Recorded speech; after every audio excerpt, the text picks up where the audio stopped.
Welcome back to lit quest by Jeetu. आज हम अपनी सीरीज को कंटिन्यू करेंगे, complete history of English literature, lecture number 4, the birth of Middle English, how England's language changed forward. So student, अगर आप UGC NET, SET, masters, BA की preparation कर रहे हो तो लेक्चर आपके लिए बहुत इंपॉर्टेंट है, क्योंकि इसी पीरियड में मॉडर्न इंग्लिश की फाउंडेशन रखी गई थी। एंड सेट एग्जाम, अभी आरपीसी का सेट एग्ज़ाम के फॉर्म भी आए हुए हैं, तो आप में से जिसको फिल करना है अभी इसको फिल कर सकते हो, क्योंकि उसकी डेट आगे बढ़ाई गई है अभी।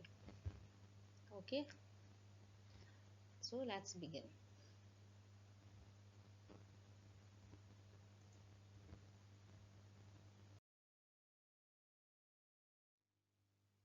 स्टूडेंट, इस लेक्चर के एंड तक आप समझ जाएंगे नॉर्मन कॉन्क्वेस्ट क्या था, जो कि 1066 में हुई थी। एंग्लो नॉर्मन सोसाइटी कैसी थी, 3 लैंग्वेज एक साथ इंग्लैंड में कैसे सर्वाइव हो रही थी, कैसे यूज हो रही थी, मिडिल इंग्लिश का बर्थ कैसे हुआ, मेजर राइटर्स और उनकी इम्पोर्टेंट वर्क्स, एंड लास्ट में मैंने कुछ यूजीसी नेट एग्जाम से इम्पोर्टेंट फैक्ट्स को भी ऐड किया है, राइट।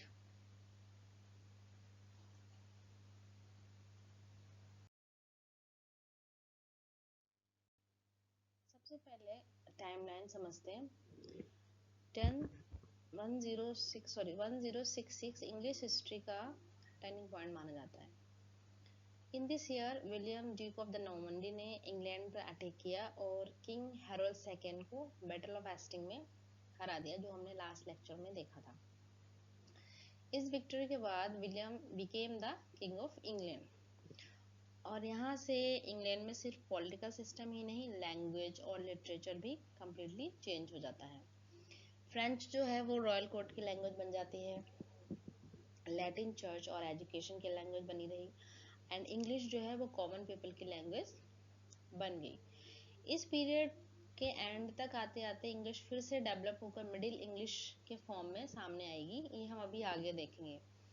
एंड अराउंड 1362 इंग्लिश को एक्सेप्ट किया गया था पार्लियामेंट में एज ए ऑफिशियल लैंग्वेज। इस पॉइंट को आप याद रखना, एग्जाम के पॉइंट ऑफ व्यू से इम्पोर्टेंट है।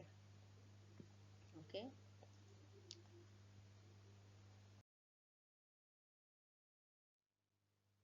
Now battle of Hasting. Battle of Hasting English history की सबसे फेमस बैटल में से एक है। 14 अक्टूबर 1066 को विलियम और हैरोल्ड सेकेंड के बीच ये बैटल हुई थी। हैरोल्ड की डेथ के बाद एंग्लो सैक्सन रूल खत्म हो जाता है और नॉर्मन रूल शुरू हो जाता है। बिकॉज ऑफ दिस ओनली 1066 को हिस्ट्री ऑफ इंग्लिश लिटरेचर में टर्निंग पॉइंट कहा जाता है।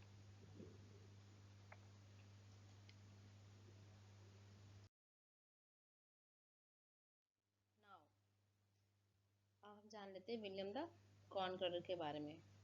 विलियम सिर्फ एक कॉन्करर नहीं था, उसने इंग्लैंड का एडमिनिस्ट्रेशन कंप्लीटली चेंज कर दिया। उसने कैसल्स बनवाए, फ्रेंच कल्चर को इंट्रोड्यूस किया, लंदन को पॉलिटिकल सेंटर बनाया।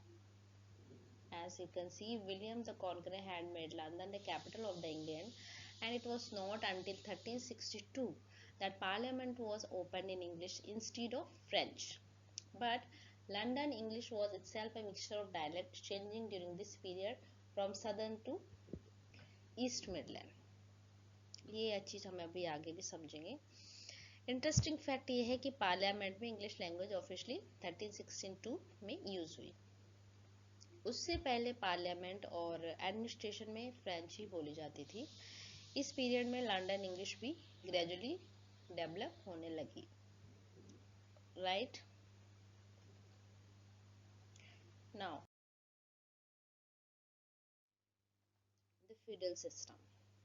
नॉर्मन्स के साथ इंग्लैंड में फीडल सिस्टम भी स्ट्रांगली स्टैब्लिश्ड हुआ।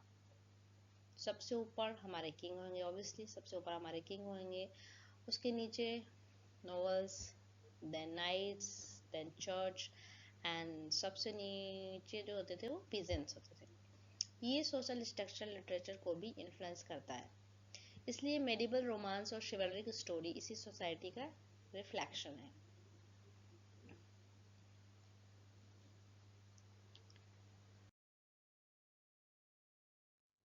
पीरियड की सबसे यूनिक बात थी कि इंग्लैंड में एक साथ 3 लैंग्वेज यूज होती थी।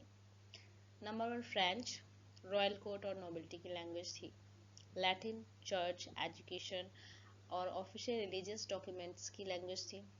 इंग्लिश जो है वो कॉमन पीपल की लैंग्वेज हुई थी। इसी इंटरेक्शन की वजह से इंग्लिश ने थाउजेंड ऑफ फ्रेंच वर्ड्स को बोरो भी किया। For example government, justice, court, beauty, religion, army, fashion. और ये एक एग्जाम पॉइंट दूसरे भी अच्छा क्वेश्चन है, क्योंकि यूजीसी नेट में कई बार पूछा गया है ये French origin words. You can note down that words and आप विकिपीडिया पे भी इसको और एक्सप्लोर कर सकते हो।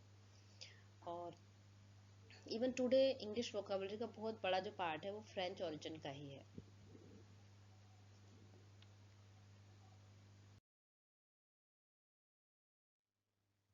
Now the question is middle English आई कैसे?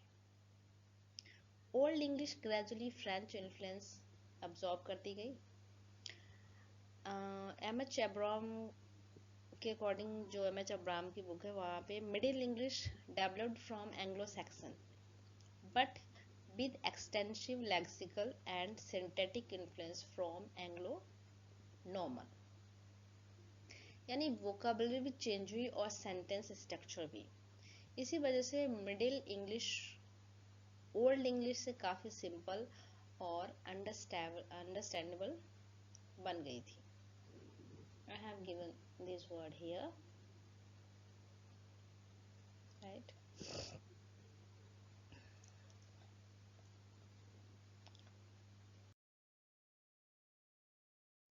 Now features of Anglo-Norman literature।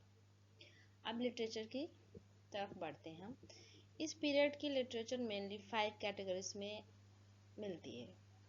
Religious writing, then romances, chivalric literature, chronicles, courtly love, poetry। यहाँ रिलीजन भी इम्पोर्टेंट था और एंटरटेनमेंट भी ग्रेजुअली डेवलप हो रहा था।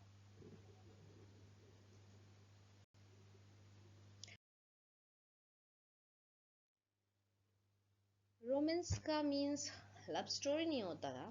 मेडिवल लिटरेचर में रोमांस की मीनिंग होता था knights, adventures, heroic journey, magic, king Arthur, legends. इसी पीरियड्स के सबसे फेमस वर्क जो है वो है Sir Gawain and Green Knight, the Pearl, जो कि अराउंड 1350 में लिखी गई थी।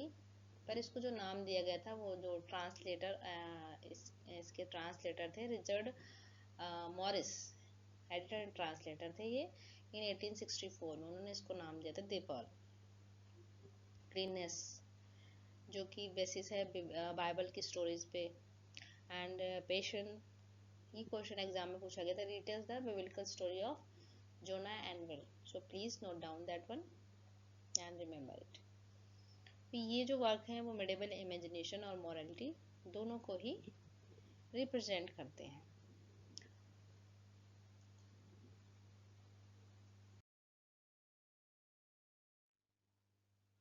नॉर्मन पीरियड्स में मोनेस्ट्री नॉलेज के सेंटर था, नॉलेज के सेंटर होते थे जो।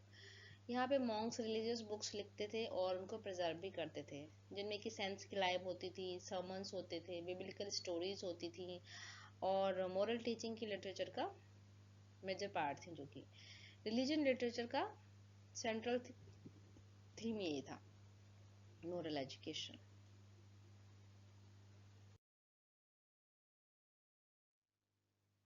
क्रॉनिकल्स हिस्टोरिकल रिकॉर्ड्स होते थे, इन्हें मोस्टली मॉन्क लिखते थे, जिसमें सबसे इम्पोर्टेंट नेम है वो Geoffrey of Monmouth, around 1100 to 1155। Historia Regum Britanniae, the history of the kings of Britain, बहुत इम्पोर्टेंट है बट इट्स हाईली इनएक्यूरेट। लेकिन फिर भी इसने पॉपुलराइज किया किंग ऑथर को, एंड किंग ऑथर की जो स्वॉर्ड थी उसको भी, एक्सकैलिबर, उसको भी पॉपुलर बनाया था। नेक्स्ट है हमारे रॉबर्ट मैनिंग्स ऑफ ब्रूनी। इन्होंने द फर्स्ट कन्फेशनल मैनुअल्स लिखे थे इन इंग्लिश में। एंड दिस द वेस, इन्होंने आर्थोरियन क्रॉनिकल को पॉपुलराइज कराया था और इन पे जो है फ्रेंच इन्फ्लुएंस बहुत ज़्यादा था।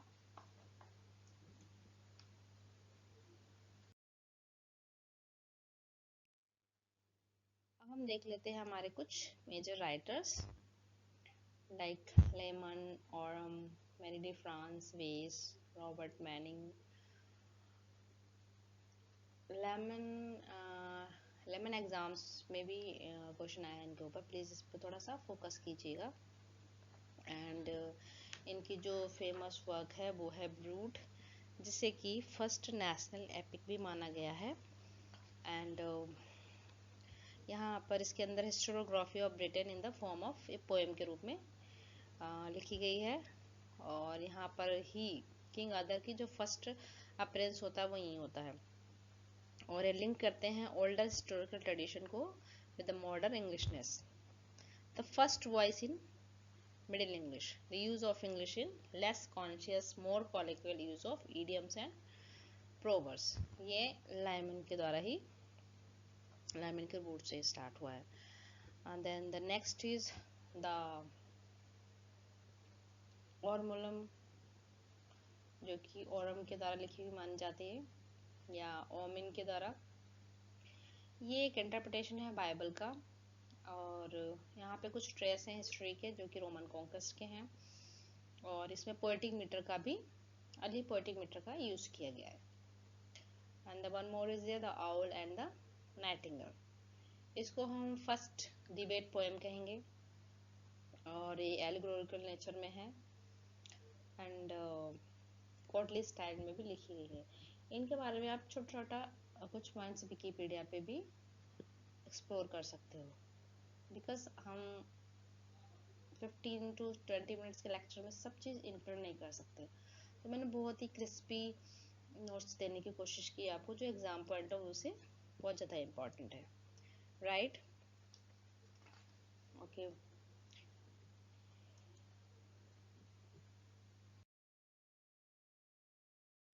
हम कुछ मैन्युस्क्रिप्ट के बारे में भी जान लेते हैं, जो हैंड रिटन इल्यूमिनेटेड मैन्युस्क्रिप्ट होती थी, जिनमें कि लिटरेचर को प्रिजर्व किया जाता था। प्रिंटिंग प्रेस चूंकि अभी तक इन्वेंट नहीं हुई थी, तो ये सारी हैंड रिटन होंगी ऑब्वियसली। तो सबसे जो फेमस मैन्युस्क्रिप्ट है वो है कॉटन नीरो की। इस मैन्युस्क्रिप्ट में सरगाउन, पर्ल्स, पैशन और जो क्लीननेस है वो प्रिजर्व है। अगर ये मैन्युस्क्रिप्ट सरवाइव नहीं करती तो शायद ये वर्क भी हम तक नहीं पहुंचते।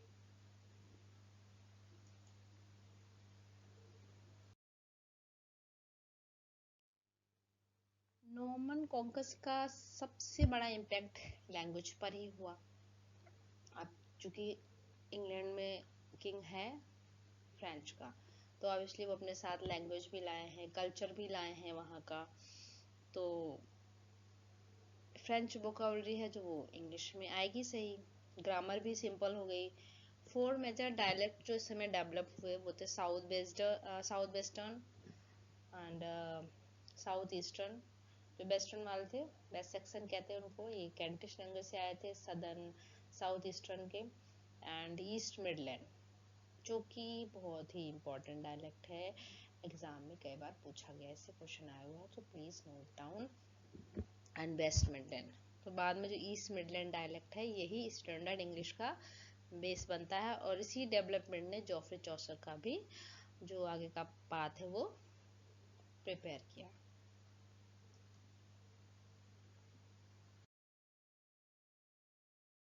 अब कुछ चीज़ें जो मुझे लगा मेरे से छूट गई हैं, तो मैंने इसमें लास्ट स्लाइड में ऐड किया है, जो एग्जाम में पूछ जाते हैं उस हिसाब से। तो प्लीज़ इस पर एक बार आप नोट डाउन कर लीजिए इसको। 1066 battle of Hastings, William, French, Latin, middle English, federalism, ये सारे हमने पढ़ लिए। एंड द 100 ईयर वॉर्स, इसकी डेट आप याद रख सकते हैं 1337 to 1453। और एक ना ब्लैक डेथ, जो कि कई बार अराउंड 2 to 4 टाइम्स इंग्लैंड में अपेयर हुई थी, वो भी आप एक बार देख लेना इसको। एंड जो दो यूनिवर्सिटी थी, ऑक्सफोर्ड एंड कैम्ब्रिज, ऑक्सफोर्ड 1167 में एंड कैम्ब्रिज 1209 में, established हुई. And in the 14th century, the one important point is that the alliterated revival, resurgence of poetry हुआ. एलिट्रेशन जो है बहुत ज़्यादा ही यूज़ किया जाता था एंग्लो नॉर्मन एरा में, पोइट्री में specially. So I hope all point is clear for you.